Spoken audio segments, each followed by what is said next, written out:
Hi, my name's Steve Hughes, lead author of the paper The Greatest Shadow on Earth, which is about a university expedition to observe a total eclipse of the Sun which occurred in November 2012.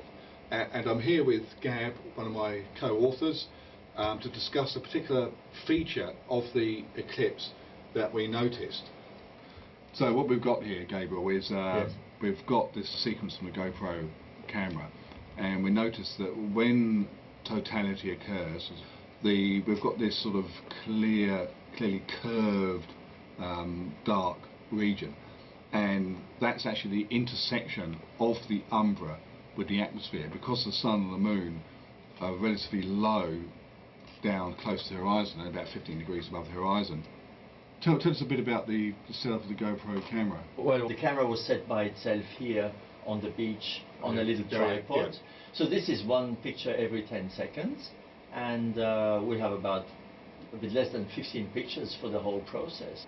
And another very interesting thing we've got around here is this sort of reddy yellow sunset effect. And so what's actually happening is the area around the umbra, called the penumbra or the part shadow, where the moon is partially covering the sun, that atmosphere is being lit by the sunlight, but is actually shining in from the sides into the shadow. Actually, I can show you a simple tabletop experiment to demonstrate the red sunset effect which is seen during a total solar eclipse.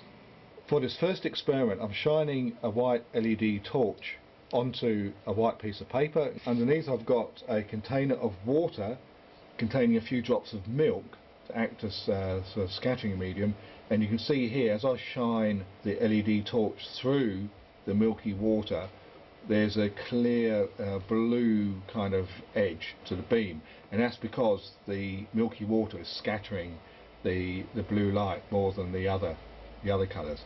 Now, interesting thing we can demonstrate also, when I move the beam down, notice that it becomes yellow in colour, especially close to where the torch is coming into the water.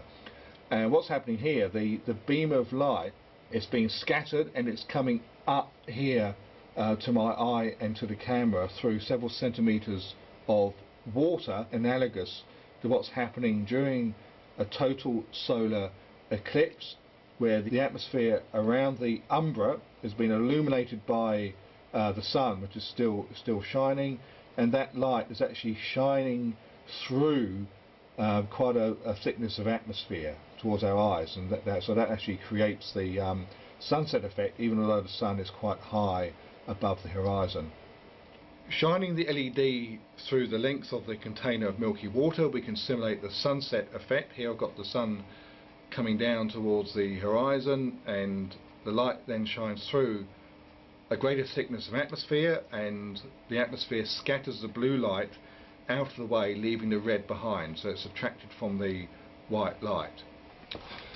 So I hope you like those experiments, and I encourage you to try some yourself and also to read the paper.